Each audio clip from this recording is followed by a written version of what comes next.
are the defensive back prototypes in the NFL. Steve Palazzolo here with Sam Monson to break it all down. There's going to be a full article over at ProFootballFocus.com where you guys can read about it as well.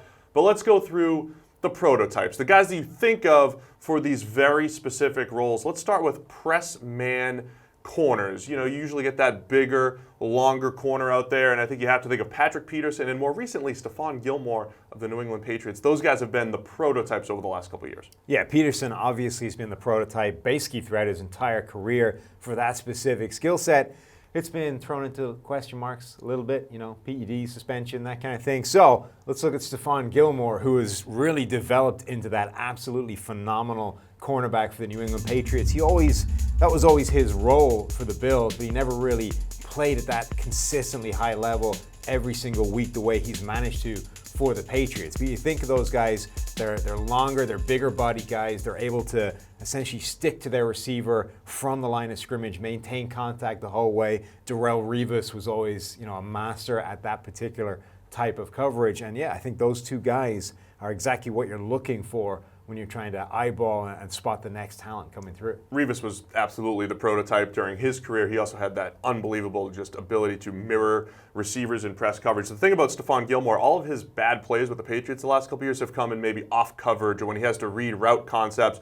But when you say, hey, go cover that guy, press him, be physical with him, stick with him, he's been as good as it gets in the NFL. The opposite of that is when you do have to play off coverage, and there's you play a little bit more zone, your cover three looks, your quarters looks, which are, you're going to match up with your man in your zone, but you have to do it from an off standpoint. And I think the guy that has excelled there the last couple of years is Casey Hayward of the Los Angeles Chargers. I think the trick here is you got your eyes on the quarterback a little bit more. You still have to mirror guys, but you also have to have a feel for for pass concepts as well. Yeah, this is a thing where sort of understanding what's happening around you without necessarily focusing on it. So, you know, the press man coverage, your eyes are always on the receiver. You really don't pay attention to anything else other than your man, at least until you know the ball is on its way. Then you can start trying to find the football, get rid of it. But when you're playing in these zone concepts or when you're playing this kind of off coverage, you have to be aware a lot more of what's happening around you in terms of route concepts, in terms of combinations and where people might be coming from, and of course the quarterback. It's a much more sort of difficult thing to feel what's going on around you without necessarily focusing in on it. And Casey Hayward has been absolutely incredible at that. His season, not 2018, but the year before, 2017, was the second highest grade we've ever seen from a cornerback when it comes to coverage. He was absolutely spectacular that year for the Chargers. Yeah, he had the highest percentage of tight window targets that particular year. That's why he was highest graded. Let's go to slot corner. And you have to mention Chris Harris Jr. from the Denver Broncos. We just did a full video on him from the PFF NFL podcast where we said, look, from a consistency standpoint, throughout his career, he has been outstanding. And slot corner, it's not an afterthought, is a difficult position to play because you have to deal with the two-way go in the slot, a completely different skill set than those first two, the press man corner or the off and zone corner. Slot is a whole different animal. It is. It really is a different position, and it shouldn't be one that gets, you know, diminished because you don't play outside. So there's a few hundred snaps in a game that you don't play if you're only a slot cornerback, but it is potentially a more difficult thing to do, and it's also potentially a more valuable spot to play, at least on a per snap basis, because those slot targets, the targets going inside to those guys, they generate more positive plays for the offense. When you look at expected points added, those are the more valuable plays. So having a guy that can consistently lock down those interior targets is extremely valuable. And then, of course, if you're a slot corner, you really need to be this jack of all trades. You need to be able to do everything because teams will blitz their slot cornerback way more than they do their outside guys. So you need to be able to rush the passer, become a force when it comes to getting pressure on the quarterback. You need to be able to stop the run because those guys are closer to the action. They're closer to the box. They're involved in the run game in a way those outside corners, again, typically aren't.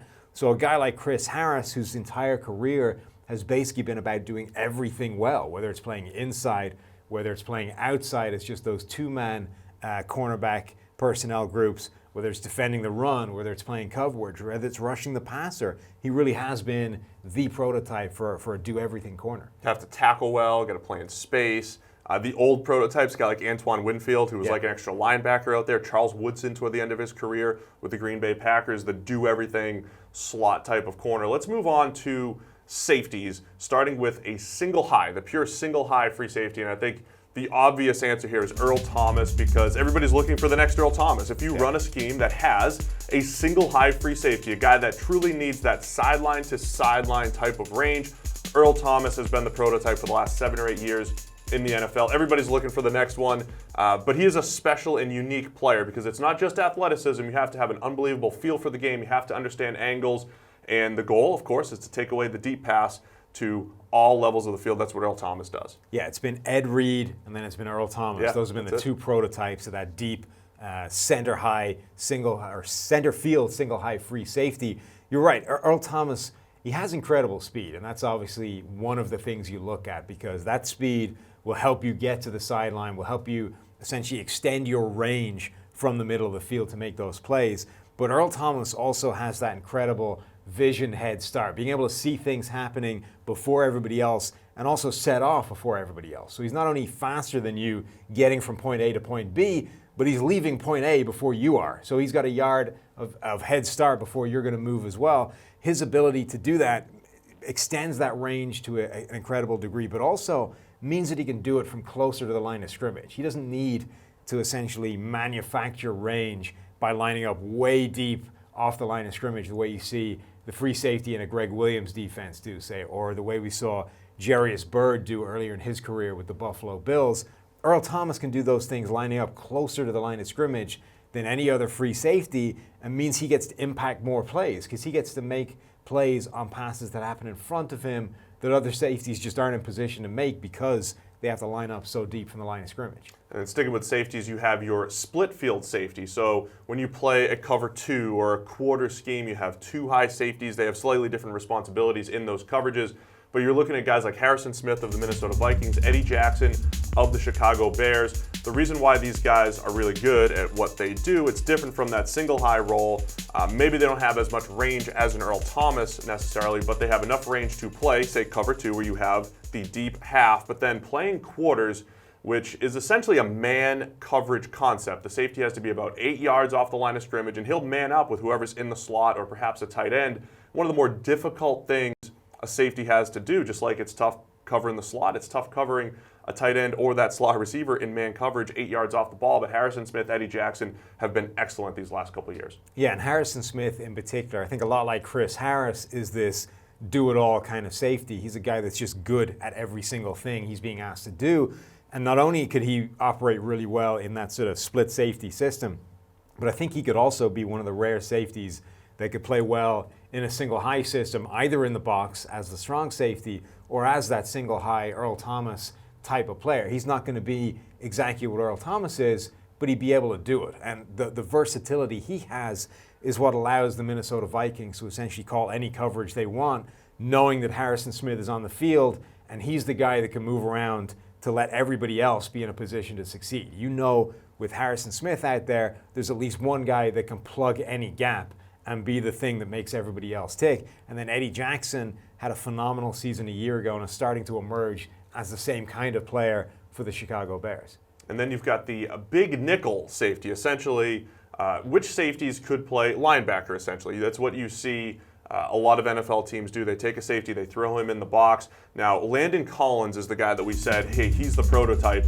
but his best season did come as a split field type of safety where he played quarters, played downhill, but that's his skill set, playing downhill, playing a little bit closer to the line of scrimmage, destroying crossing routes, making plays on the ball within 10 yards. He's not a great deep safety overall. You could protect him there a little bit, but as far as making plays in and around the line of scrimmage, that's Landon Collins. Yeah, and it would have been Cam Chancellor before Landon Collins, that big, thumping, traditional, strong safety. And you're right, Landon Collins was absolutely fantastic when he got moved closer to the line of scrimmage.